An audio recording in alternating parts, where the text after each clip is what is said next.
Esta es una recopilación basada en hechos reales sobre un caso de abuso sexual. La difusión de este relato tiene un único propósito: romper el silencio impuesto por el entorno de la víctima y abogar por su verdad. Creemos firmemente que la responsabilidad de una agresión recae exclusivamente en el agresor, independientemente de las acusaciones familiares o sociales. Respetamos profundamente el hecho de que la víctima aún no desea hablar de manera directa, y bajo ninguna circunstancia pretendemos presionarla. Sin embargo, queremos dejar un mensaje claro de apoyo absoluto. Estamos aquí para exigir la justicia que te corresponde y para recordarte que nunca fue tu culpa. No tienes que cargar esto sola. Cuando sientas la fuerza para defender tu verdad, el mundo estará escuchando. Se recomienda discreción, ya que el contenido puede resultar sensible para algunas audiencias. Con la ley de su lado, Lorena Corpus. 9 de febrero de 2000. Por especificaciones legales, en otras 2 denuncias de violación agravada contra Sergio Andrade, una presentada ante las autoridades mexicanas y otra en Estados Unidos, el representante de Gloria Trevi se ha salvado. Guadalupe del Carmen Carrasco Álvarez, otra de las presuntas víctimas de Andrade, presentó una denuncia de hechos ante el Ministerio Público del Distrito Federal, pero al igual que Karina Alejandra Yapor Gómez, rebasaba el límite de edad fijado por las leyes del Estado de México para que procediera el delito de violación. Otro caso similar en el que Andrade y Trevi salieron librados de culpa por cuestión de leyes fue el de Brandy Ruiz, prima de la cantante. Brandy presentó una denuncia de violación en junio de 1999 ante la policía de Mission, Texas, involucrando directamente a su prima. La joven detalló ante las autoridades texanas que el ultraje ocurrió en 1990 en el Hotel Best Western, localizado en Glendale, California. Agentes de la FBI y la policía de Mission trataron de configurar delitos contra Andrade, pero tras interrogar a la prima, se abstuvieron de detenerlo porque en California, donde se consumó el delito, la violación sexual prescribe a 5 años de haberse cometido. En estos momentos, la prima de Gloria, Brandy Ruiz, está en México testificando en contra de la cantante y su manager. Su declaración podría durar unas 3 a 4 horas. Declara prima de Gloria Trevi. Enrique Lomas. 1 de febrero de 2000. Fuente: El Norte. Chihuahua, Chihuahua. Brandy Ruiz arribó a la penitenciaria de la ciudad de Chihuahua en punto de las 11 horas de ayer. Abriéndose paso entre la multitud de reporteros, rindió su testimonio en contra de Sergio Andrade y Gloria Trevi, acusándolos de violación. La joven mujer, de apariencia exquisita y expresivos ojos claros, bajó fuertemente custodiada por agentes judiciales, caminó deprisa entre una nube de reporteros y no dijo una sola palabra en el trayecto al juzgado cuarto de lo penal, donde ya la esperaba el juez Héctor Talamantes. Brandy aparentemente llegó en un vuelo procedente del estado de Texas, pero ni el abogado de los Yapor, Hugo Perea, ni el procurador de Chihuahua, Arturo González, revelaron quién pagó sus gastos. Durante 4 horas, narró la pesadilla que pasó al lado de Andrade, y en la que incluye a su prima, Trevi, como copartícipe de un hecho de violación. Al finalizar la audiencia accedió a decir unas cuantas palabras, pero a diferencia de la actitud serena que proyectó a su llegada al juzgado, ahora estaba notablemente triste y afectada. Yo nomás vine para declarar las cosas que me pasaron y pues es lo único, pues nomás. Yo realmente no quiero hablar de nada y lo quiero dejar como un final. Dijo Brandy. ¿Qué opinión tienes de tu prima? Sí, por favor, me pueden dar respeto, porque realmente no quiero pensar en esto nunca más. Gracias. La joven corrió hacia el auto que conducía el abogado Perea y se resguardó entre los policías que le abrieron paso entre la multitud. Proyecta apetitos sexuales de Andrade. El testimonio que la prima de Gloria Trevi, Brandy Ruiz, llevó ante los juzgados de Chihuahua deja muy en claro los apetitos sexuales desbordados de Sergio Andrade, comentó el abogado Hugo Perea, abogado de la familia Yapor. El testimonio de Brandy habla más de Sergio Andrade y de Gloria Trevi, y este es muy importante en cuanto a que nos hace ver las conductas reiteradas ilícitas de estas personas, cómo han ido depravándose en sus conductas, cómo han ido maltratando señoritas, siempre con la preferencia de jovencitas menores de edad, como fue el caso que ella narró, dijo Perea. Perea accedió a dar una breve entrevista a los medios informativos 4 horas después de haber arribado en compañía de Brandy a la penitenciaria estatal para que ésta rindiera su testimonio ante el juez Héctor Talamantes. Durante la larga comparecencia, dijo el abogado, Brandy habló en su mayor parte de Trevi y del representante de esta, Andrade. Ella narra hechos a partir del 88, del 89, y algunas cosas que ella no quiere manejar a nivel público de la actualidad. Nos pide respeto, Brandy. Por eso quiso hablar muy poco, no porque no quiera hablar con ustedes. Ella se siente mal. Ella no persigue otra situación más que el poder declarar ante una autoridad. Creo que no lo había podido realizar nunca. Poder expresar los hechos que ella conoció y de los que fue objeto, indicó el asesor legal. Esta joven acudió, dijo Perea, como testigo de cargo, y para fortalecer elementos de prueba en contra del clan Trevi Andrade.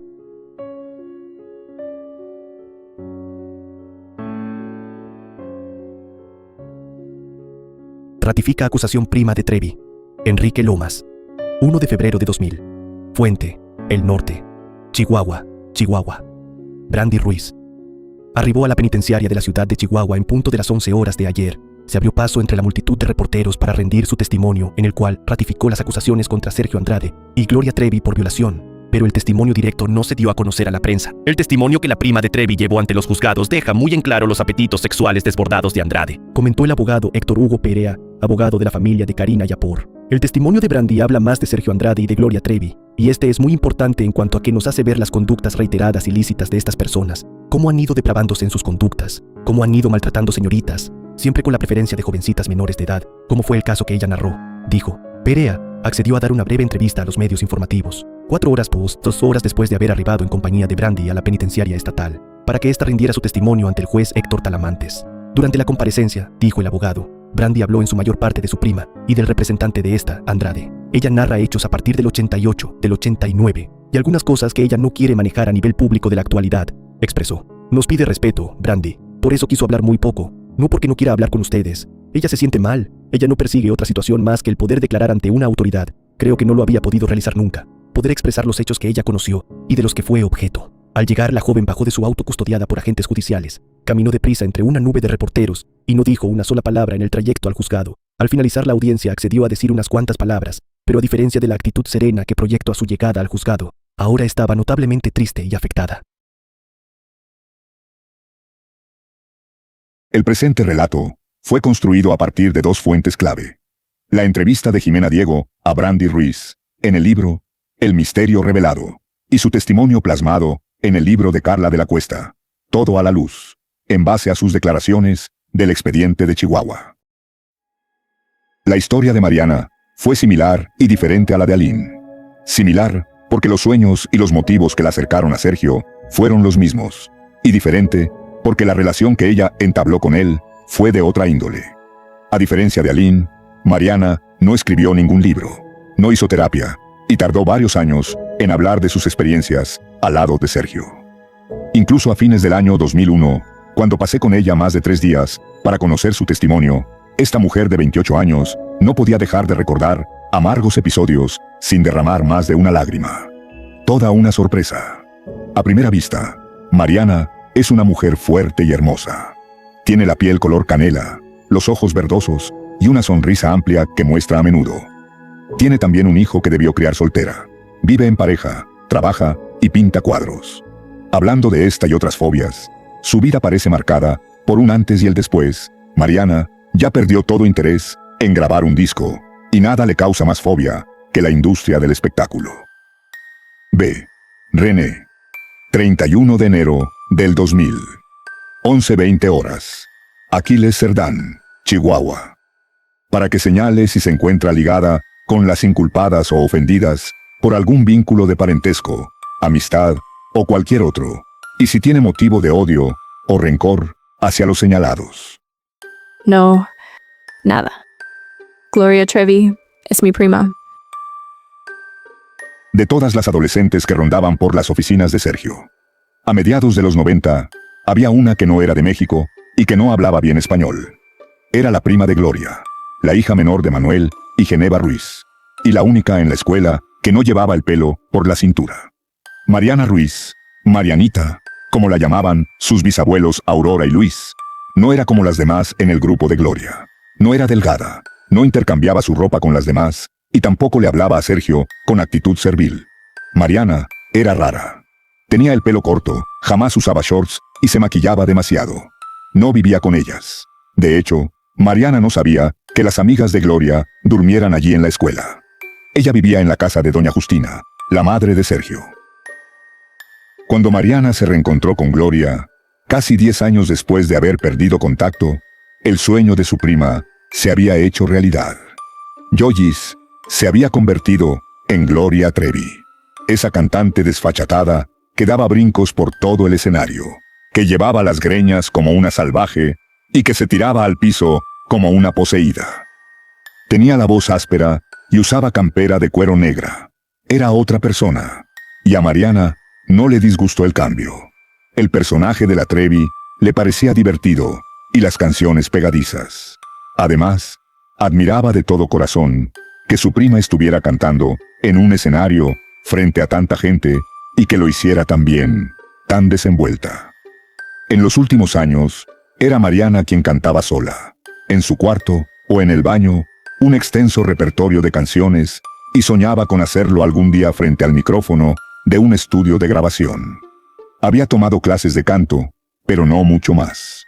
Ahora que su prima había dado el primer paso dentro del ambiente, pensó, a ella le sería más fácil seguir su propio sueño. A los 16 años, con la melenita corta y la oreja derecha repleta de aritos, Mariana decidió seguir los consejos de su prima e invertir los 2 meses de vacaciones de colegio en el Distrito Federal para estudiar canto y baile en su escuela. El mes anterior, Gloria había hablado varias veces con su papá y le había dado todas las cartas de recomendación que él precisaba. Le había hablado sobre el excelente nivel que tenía la escuela de Andrade, las importantes conexiones que él tenía con Televisa, y cómo podría producirle a Mariana un demo que sería luego distribuido en las principales disqueras.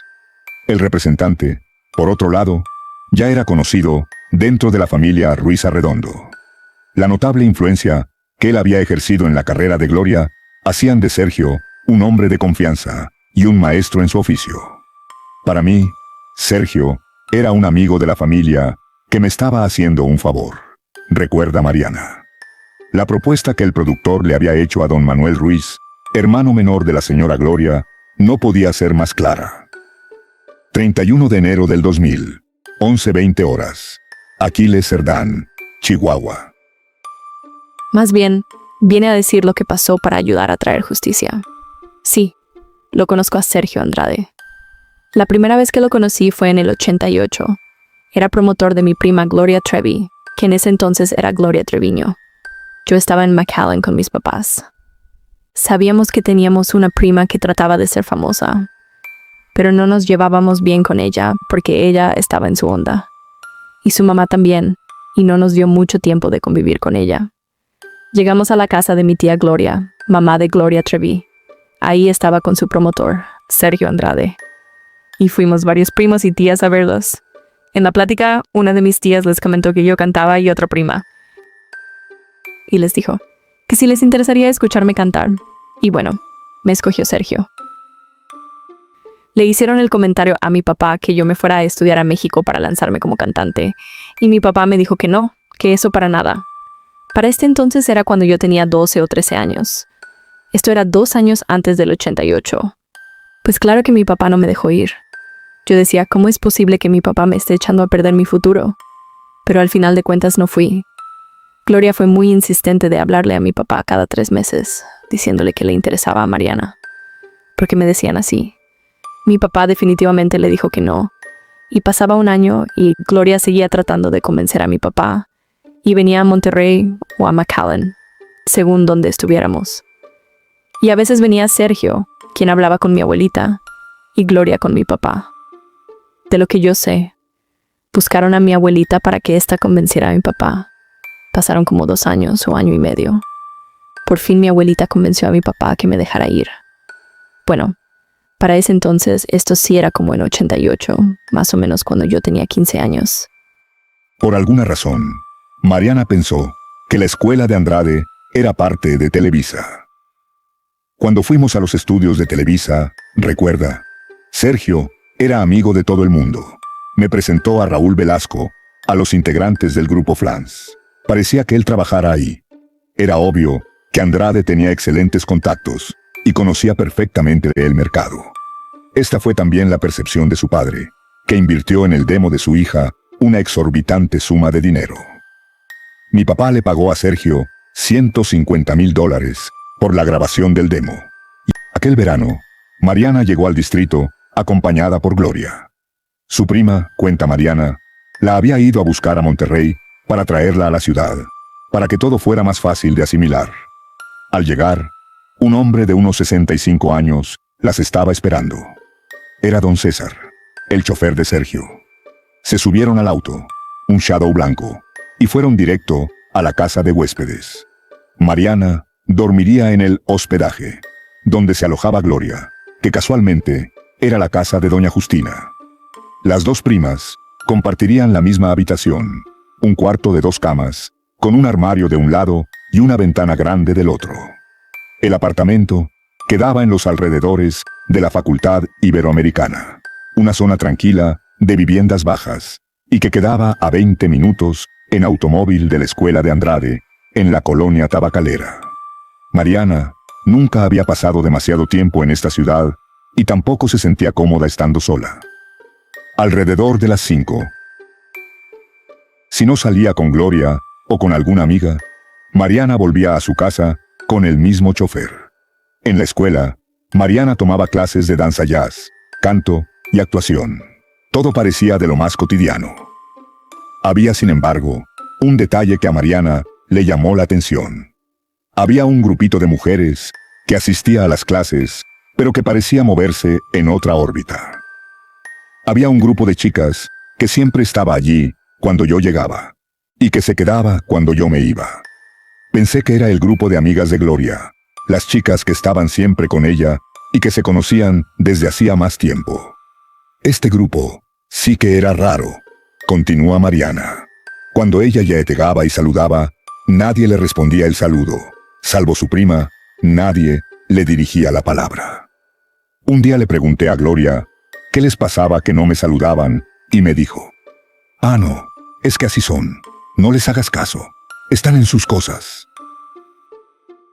Durante sus primeras semanas en el distrito, Mariana estaba muy ocupada con sus clases y entusiasmada con la experiencia de vivir sola en un lugar nuevo. Y en esta época, no le dio mayor importancia a los desaires de sus compañeras y los comportamientos serviles para con Sergio. Por otra parte, su prima estaba cerca y la trataba bien. Aun cuando ya estaba ocupada con la promoción de su primer disco, dando entrevistas y asistiendo a presentaciones, se veían casi todas las noches. A veces, se cruzaban en los pasillos de la escuela o en los vestuarios, intercambiaban algún diálogo, salían a almorzar. Al comienzo, era común que salieran a cenar afuera, al cine o a tomar algo. A veces, salían ellas dos solas, pero casi siempre las acompañaban Sergio, Mary y Aline. Precisamente, una de las fotos que aparece en el libro de Aline, donde aparecen Mariana y Sergio, fue tomada durante una de estas salidas, cuando el padre de Mariana fue a visitarla e invitó a todos a cenar. En esas primeras semanas, también su relación con Sergio era cotidiana. Él la trataba con respeto, la saludaba cada vez que se cruzaban, y cuando salían en grupo, hablaban de música, de películas, de distintos artistas. Para Mariana, era obvio que los dos no tenían afinidad en el gusto por la música. Lo que ella admiraba, él detestaba, y viceversa.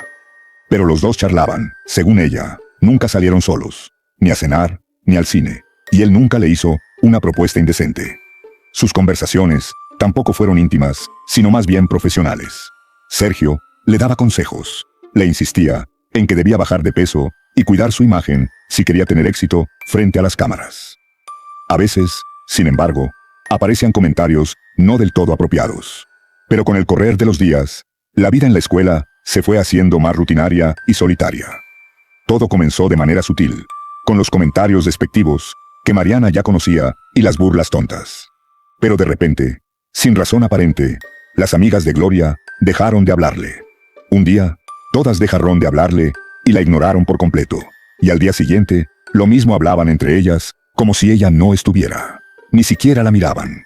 Pero todo empeoró cuando Gloria comenzó a tratarla mal y a alejarse de ella. En la que sería una de sus últimas noches en el distrito, Mariana llegó a su casa ya de noche, cansada y desanimada, como ya era un hábito, ya que nadie le hablaba. La dueña de casa no estaba. Doña Justina había salido de viaje, y Gloria, con quien no había hablado en todo el día, seguramente no vendría a dormir a casa. 31 de enero del 2000, 11:20 horas. Aquiles Cerdán, Chihuahua. Llegué a la casa normal con mi misma rutina. Me bañaba, cenaba, veía un poco la tele y me acostaba. Yo creo que era como medianoche cuando oí un taxi. Y me desperté porque estaba con el pendiente de Gloria. Ella sabía que se iba la señora Justina, y cuando me asomé, vi a Gloria saliendo del taxi. Yo oí que alguien entró a la casa. Yo pensé que era Gloria. Después yo estaba acostada y entró una persona que no era Gloria. Era Sergio. Y pues me sacó de onda, porque ya estoy en la cama y como que en ese entonces pensé que algo no estaba bien. Él me empezó a decir cosas como malagradecida, cosas así, lesbiana, con un coraje horrible. Y empezó. Tenía algo en la mano. No sé qué era, porque estaba oscuro. Me empezó a atacar, golpear y me violó. Sí. Y lo que pasó es que yo estaba gritando y yo veía en la ventana y Gloria parada y no me ayudaba. Yo le decía tratando de gritar, ¿por qué no me ayudaste? Pero me seguía golpeando en el cuerpo y al final de cuentas me violó. Y se fueron ellos, Sergio y Gloria. Y yo me puse en una especie de shock y no me podía mover. Yo era señorita en ese entonces y en el novio tenía. Yo no había tenido relaciones sexuales jamás. Yo era virgen y todavía era una niña. Siempre con la luz apagada, Mariana volvió a su cama. Lo que sí recuerda perfectamente es su despertar en el piso, con la camisa rota y el cuerpo dolorido. Estaba confundida. No entendía qué había pasado, ni por qué estaba sangrando. Estaba semidesnuda y sentía que un tren le había pasado por encima. Su mente trataba de analizar lo que había pasado, las razones de su inmenso dolor físico, de sus moretones y de su desnudez humillante. Lloraba, pero tampoco sabía por qué. Le costó varios minutos reconstruir lo sucedido. Ni Gloria ni Sergio estaban en la casa cuando despertó. La luz del día entraba por el ventanal como una cascada, invadiéndolo todo. Por esa luz se despertó Mariana. Era todavía muy temprano cuando su mente ensambló las piezas del rompecabezas. La imagen que más presente tenía era la de Gloria, abriendo la puerta principal y dando los primeros pasos en el patio de entrada. Ella lo dejó entrar. Mariana se preguntaba esto una y otra vez y se estremecía. Sentía tanto dolor que no podía quedarse quieta. Se dio una ducha larga y se vistió. Nadie llegó a la casa. Nadie la llamó por teléfono. Nadie pasó a buscarla. Sin nadie con quien poder hablar o llorar, Mariana salió a la búsqueda de Gloria. Salió a la calle y se metió en la estación de metro más cercana. Tenía pensado ir a la escuela. Estaba segura de que Gloria estaría allí como siempre, aunque fuera sábado y no hubiera clases. Tenía toda la intención de ir hasta allá, pero su mente naufragaba y terminó quedándose en los trenes del subterráneo por varias horas. Caminó por los túneles del metro y se perdió entre la gente, entre trenes que iban y venían. No sabía bien qué hacer. Lo primero que pensó fue en llamar a su papá, pero enseguida esquivó esa opción. Había algo terriblemente humillante en esa llamada. Además, su padre estaba demasiado lejos. Cuando encontró los primeros minutos de claridad, Mariana se dirigió hacia la escuela. No tardó mucho en ver a Gloria al llegar. Estaba sentada en uno de los escritorios. No había nadie más en la sala. Mariana se le acercó con furia. Tenía tanto odio que de haber sido hombre, le habría partido el labio de una trompada. Pero no pudo.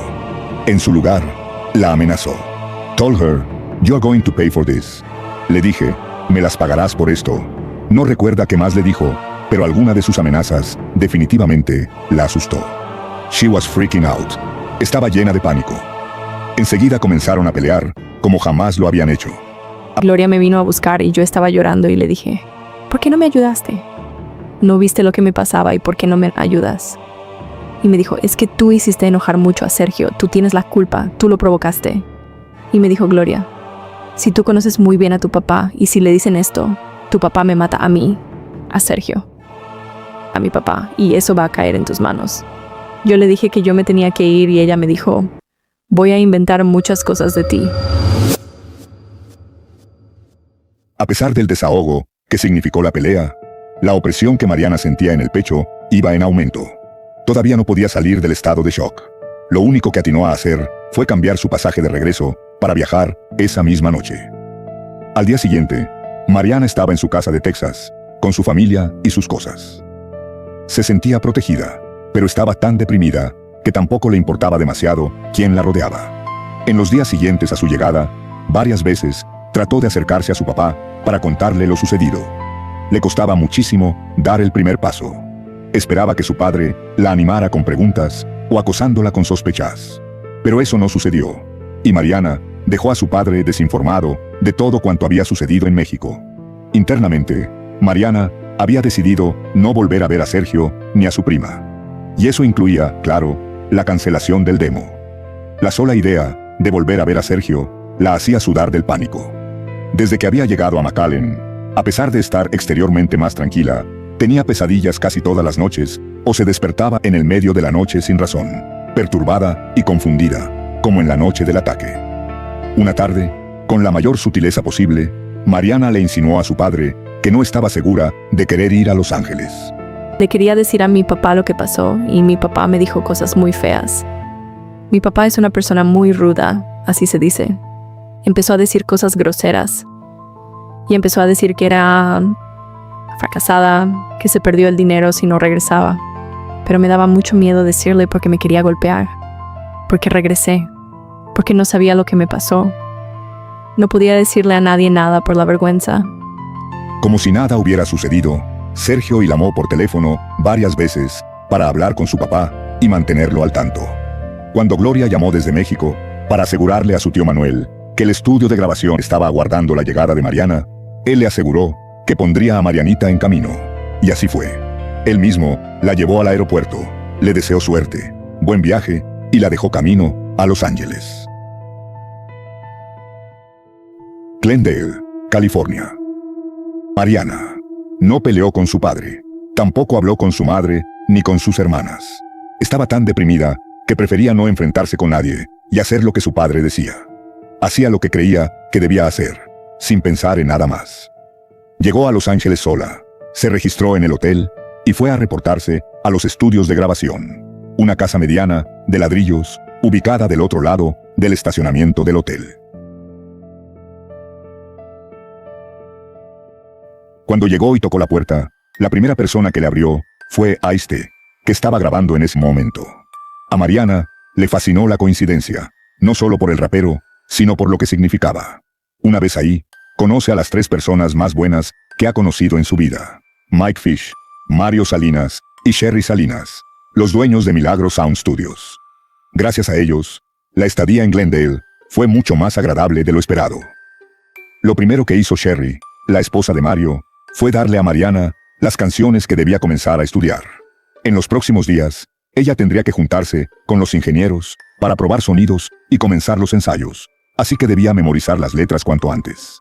Esa misma tarde, en que se conocieron, Mariana se enteró, por boca de Sherry, que Sergio Andrade no era bienvenido al estudio. A ninguno de ellos les caía bien. Más tarde, se enteró de que Sergio tampoco pagaba sus deudas. En ese momento, como la empresa estaba cambiando de manos, los nuevos dueños debían respetar los proyectos a los que el estudio ya se había comprometido. Ese gesto de antipatía hacia Sergio la tranquilizó. Ellos también comentaron que ya no querían hacer negocios con Sergio.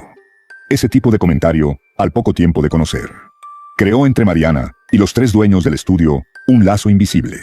Sin embargo, ella nunca les contó sus propias razones para no volver a hacer negocios con Sergio. Supuestamente, Mariana debía quedarse ahí 2 o 3 semanas, no más. En ese tiempo, ella debía estudiar la letra y la música de las canciones que iba a interpretar, ensayar con los músicos y finalmente, grabar.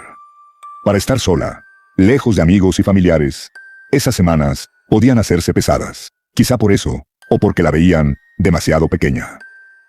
Por las noches, Mariana dormía sola en la habitación del hotel que Sergio le había reservado como parte del contrato firmado con su padre. En algunos momentos de tranquilidad, cuando todo parecía encaminarse, Mariana agradecía a Dios que su padre la hubiera empujado a grabar el demo. A los 10 o 12 días de haber llegado, cuando ya conocía su repertorio y había hecho notables progresos en sus ensayos, el mundo de Mariana volvió a temblar. Después de haber pasado el día en el estudio, Mariana y los productores se fueron al cine a ver Ghost y a cenar Noodles, un restaurante que estaba a metros del hotel. Apenas se habían sentado a la mesa cuando Mariana se le paró el corazón, pues en el mismo restaurante, pero del otro lado del salón, estaban Sergio, Gloria, Aline y Mari, sentados en una mesa, esperando su comida. Según Mariana, ellos también la vieron. Pero se hicieron los distraídos. Mike, Mario y Sherry también vieron a Sergio Andrade, pero no entendieron por qué Mariana se había puesto tan nerviosa. Sin embargo, algo intuyeron, porque los 4 abandonaron el restaurante y la llevaron al hotel. Una vez allá, los 2 sentaron a Mariana y le preguntaron una y otra vez qué le pasaba, y si prefería dormir en la casa de ellos aquella noche. Pero Mariana no aceptó, solo quiso llamar a su papá, y eso la tranquilizó. De todas formas, apenas y logró descansar, no podía dejar de pensar en lo que acababa de ver y escuchar. Esa noche, mientras estaban en el restaurante, tras notar la presencia de Sergio, los 3 dueños de Milagro Sound le habían explicado un poco mejor por qué aquel hombre les caía tan mal. Unos meses antes, Sergio había reservado los estudios para grabar a varios artistas. Cuando Mike preguntó cuánta plata había gastado su padre para la grabación del demo, y le contestó la cifra, él respondió: nosotros solo recibimos $15,000, eso es lo que cuesta un demo. Ahí se dio cuenta que su padre había sido estafado groseramente. Por esta certeza, y porque no quería quedarse sola con Sergio, Mariana llamó a su padre para que llegara cuanto antes. Sabiéndose estafada, y con el temor de saber que Sergio bien podía estar quedándose en el mismo hotel, Mariana no podía conciliar el sueño. Daba vueltas en la cama. Lloraba. Volvía a dar vueltas. Pasada la medianoche, sonó el teléfono. Era Gloria, desde el lobby del hotel, pidiéndole que bajara porque quería hablar con ella. Mariana le respondió: yo no quiero hablar contigo, déjame en paz, mi padre está en camino. Pero Gloria insistía en que ella y Sergio querían hablarle. Mariana volvió a negarse y la amenazó con llamar a la policía si volvían a molestarla. Ni Gloria ni Sergio aceptaron su negativa. Mariana relata: Unos minutos más tarde la luz estaba apagada y yo estaba en el baño de la habitación. Escucho que se abre la puerta del cuarto y alguien entra. Era Gloria, que tenía las llaves de mi habitación.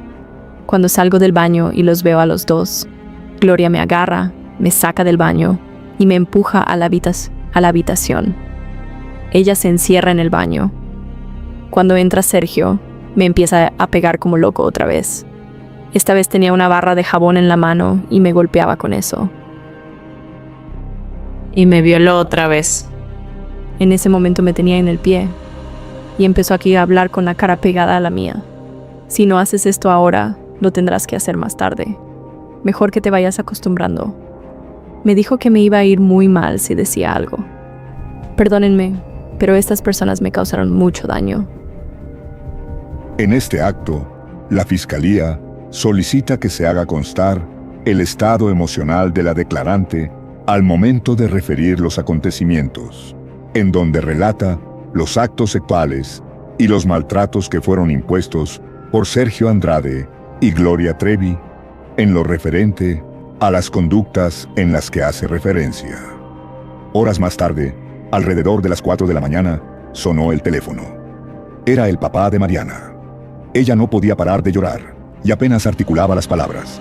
Ella trataba de explicarle lo que había pasado, pero en su mente y su lengua no coordinaban. Lo único que atinó a hacer frente fue repetir su súplica de que fuera por ella.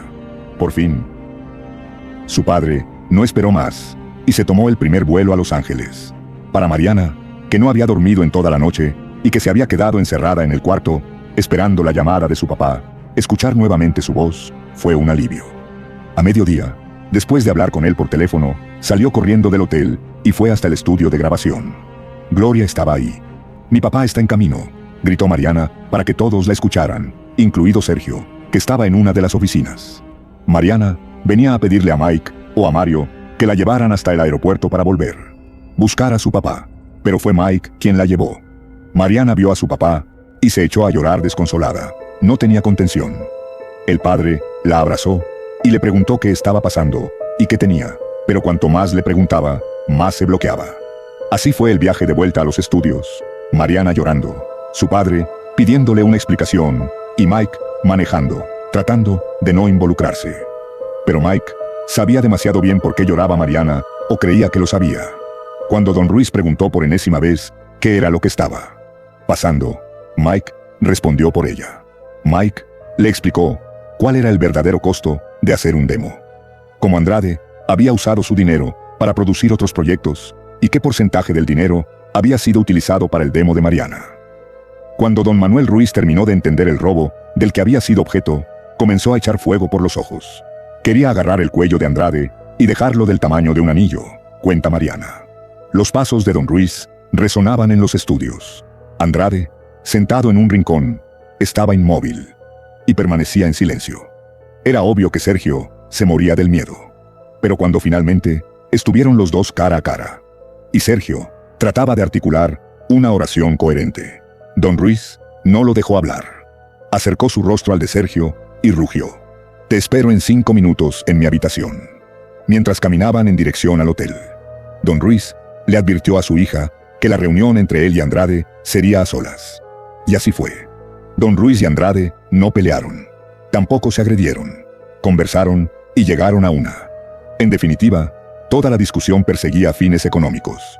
De lo hablado, Mariana solo supo que su padre le contó: «Sergio le dijo a mi papá que yo tenía una conducta errática, que estaba loca y que no quería producirme.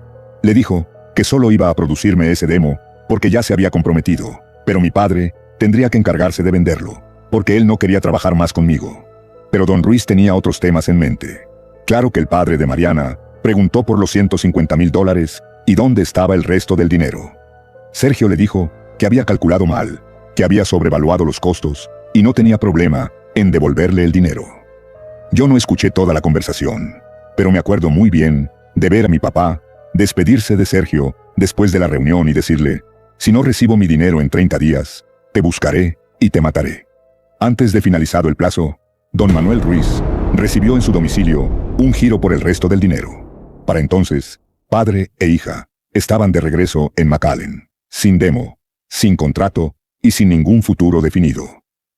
A Mariana le costó tomar la decisión final, pero cuando su padre le ofreció la posibilidad de quedarse en California y buscar ahí un profesor de canto que le ayudara a desarrollar su talento, ella rechazó la oferta. Cuando su padre le preguntó qué era lo que quería hacer, Mariana tomó la única decisión que pudo: volver a casa y terminar el último año del colegio. Mientras Mariana regresaba al colegio, intentando volver a su vida de siempre.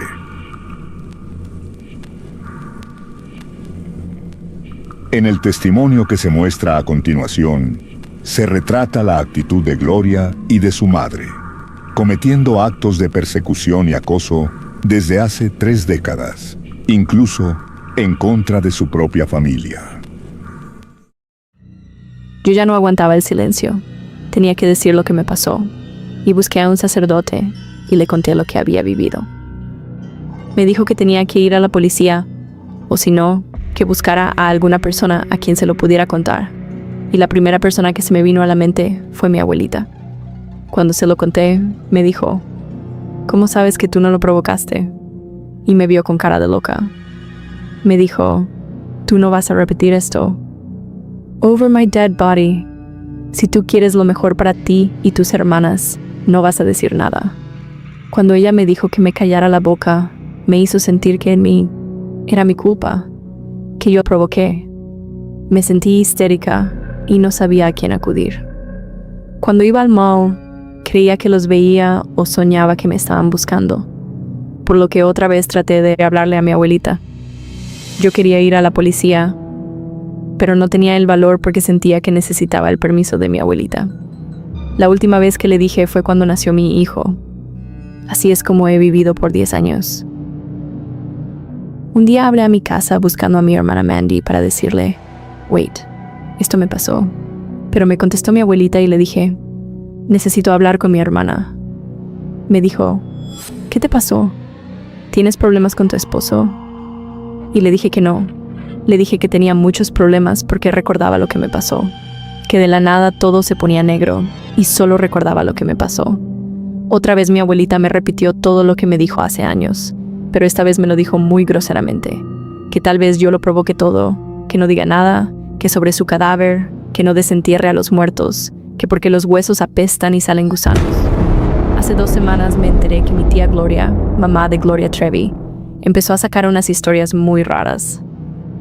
Pues fue a casa de mi abuela y dijo que yo estaba diciendo que mis hermanas eran unas putas, que mi hermanito era joto, que mi papá andaba con muchas viejas y que yo había sido violada por uno de los amigos de mi papá. Pero eso nunca pasó. Yo nunca dije eso. Pero ella estaba diciendo esto para que creyeran que yo estoy loca. También mi hermana, cuando me estaba diciendo esto, me dijo que mi tía Gloria, mamá de Gloria, pidió que mis hermanas me dejaran saber que ella me mandó decir que me cuidara y que me iba a hacer todo, que me iba a acusar de difamación y mentirosa. Y Gloria, mi tía, dice que yo lo hago para agarrar fama y dinero. Esto lo dijo en una entrevista hace 2 semanas. Pero mi tía Gloria supuestamente no me dijo directamente a mí, sino a mis hermanas.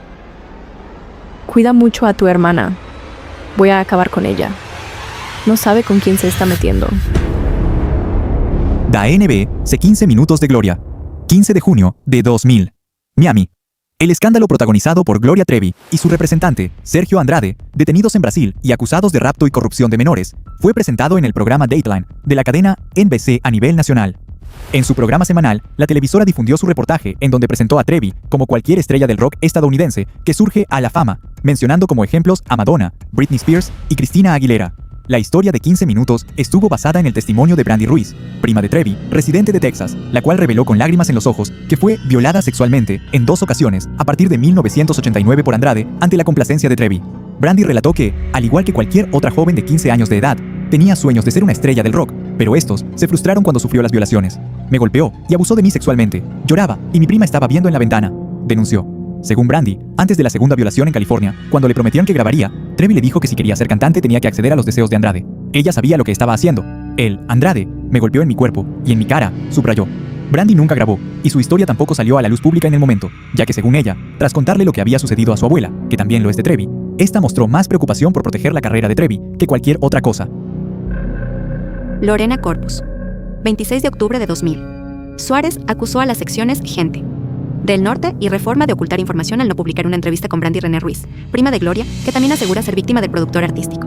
La información sobre Sergio y Gloria ha sido ocultada en los periódicos Reforma y El Norte, los que, de acuerdo con Brandy Ruiz, prima de Gloria, fueron los primeros en enterarse de su presunta historia de abuso con la cantante y el productor en 1998, pero debido a los nexos con Gloria Ruiz, madre de la intérprete, evitaron publicar la versión. Miércoles 31 de julio de 2002. En boca cerrada.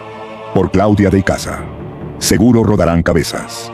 Los errores cometidos en el proceso de extradición del caso Trevi Andrade podrían dar un giro de 180 grados y situar a quienes hicieron declaraciones inquisidoras en el banquillo de los acusados. Habrá demandas al por mayor y se ventilarán situaciones bien interesantes que darán mucho de qué hablar, pues rodarán reputaciones a diestra y siniestra. Ya hay algunos que empiezan a cambiar su versión de los hechos, como es el caso de Brandy, prima de Gloria, quien ya asumió frente a su familia que mintió en contra de su prima. Así las cosas, la chica teme que se den a conocer sus pecadillos que la llevaron a visitar ciertas clínicas en Estados Unidos. ¿Qué pasa cuando una persona pierde la fe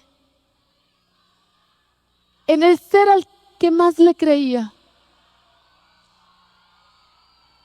¿Qué pasa cuando esa persona se queda sola en un cuarto, en el cuarto donde hizo tantos sueños y tantas ilusiones? Ese sometimiento la iba llevando a ser cómplice de hechos que se realizarían sórdidamente, incluso con una de sus propias primas, Mariana, hija de Manuel Ruiz, tío materno de Gloria Trevi, por la cual conocería a Sergio Andrade y al que firmaría una custodia responsiva para la educación artística de su hija, entonces de solo 15 años, y a la que prometieron la grabación de un disco. Lo conocí por medio de Gloria Trevi y por la familia. Mi hija era muy pequeña en aquel entonces y quería ser artista. Viendo la motivación y el auge de su prima y la disciplina al cual estamos regidos toda la familia, mi madre, mi hermana, la educación que se nos dio era muy cristiana, muy, ante todo, muy disciplinaria, y vi muy congruente de que si pueda participar mi hija en el ramo que se dedica Gloria Trevi, teniendo como controlador el señor Sergio Andrade, de acuerdo a sus currículums vitae de persona muy decente. Se supone que iba a estar ella en Televisa, que tenía que estar un tiempo en México. ¿Usted le dio una cantidad económica a Sergio Andrade? Le mandé una cantidad económica, sí. ¿Cuánto dinero le dio usted a Sergio Andrade? Pues como dice mi hija, más o menos fue la cantidad. Me acuerdo que se mandaron diferentes tipos de cuenta, al cual yo estaba muy ajeno a eso porque se mandaban a México. para los estudios, preparación de la misma. Estamos hablando de los $150,000 que dice Mariana. ¿Cuánto? $150,000. Es aproximadamente. 4 meses después de su partida a México, Mariana regresó a Monterrey sin disco, telenovela o algún contrato que indicara el inicio de una carrera artística, y en cambio, con 2 violaciones cometidas en México y Estados Unidos a manos de Sergio Andrade, con la complicidad de su prima. Venía de una familia hecha y derecha. Que mi tía está loca, esa es otra cosa. Que yo no me llevo con mi tía es otra cosa, ¿ok? Pero, por otra cosa, pero esto sí te digo, su mamá y su papá la trataban muy bien. Y a mis primos también. Yo no tengo mucha comunicación con mi tía. Ni me gusta decir que es mi tía porque también me da un asco. Es unas que no te la soporto. Y igual su hija. Gloria tenía la llave de mi habitación y estaba medio dormida y dejó entrar a Sergio. Yo grité, hice todo lo posible, pero me puse en shock. Y yo sé que Gloria estaba afuera porque la vi. Me robaron mi vida, mis esperanzas, mis ilusiones, me robaron todo. Pero en esa noche, Gloria tenía la llave de mi habitación. Y estaba medio dormida y dejó entrar a Sergio. Y él, sí, y es cuando pasó las cosas. Él me golpeó bien feo y pues pasó eso. ¿Él abusó de ti? Sí, me violó. ¿Ella lo oyó? Ella estaba afuera. Cuando él ingresa a tu habitación, ella en ese momento... Perdón, estoy recordando. Antes que ella bajó a la habitación a dejarlo entrar, me estaba hablando de otro cuarto. Y me oí la voz de Sergio. Y yo estaba muy frustrada. Y pues yo le dije, por favor, me estoy tratando de dormir, no me estén hablando, me quiero dormir ya. Ay, pues ahorita voy a bajar. No vas a bajar, Gloria, no te quiero ver, quédate donde estás, no te quiero ver, estoy muy enojada, déjame en paz, por favor. Me empezaron a decir de cosas y oigo que Sergio está gritando y no sé qué. Bueno, sencillo, colgué otra vez. Y eso es cuando entra alguien y pasó eso. Y yo sé que Gloria estaba afuera porque la vi. Lo increíble es que el padre creyó a Gloria, quien negó la presunta violación de Andrade sobre su prima. No puedo tampoco juzgarla a mi sobrina, puesto que no he oído la versión de ella, ni la presión psicológica o el estrés que haya motivado a lo que está pasando ahorita. ¿Usted salió convencido de ahí? ¿De esa última reunión con su sobrina? ¿Que no era verdad lo que estaba pasando? Claro. ¿La vio segura? Sí. Manuel Ruiz no fue el único en apoyar a Gloria Trevi. Cuando Mariana, quien tras lo sucedido cambió su nombre a Brandy, confesó la violación a su abuela materna. Esta le exigió silencio, tanto a la chica como a la familia, mutismo que daría pie a la creación del clan Trevi Andrade.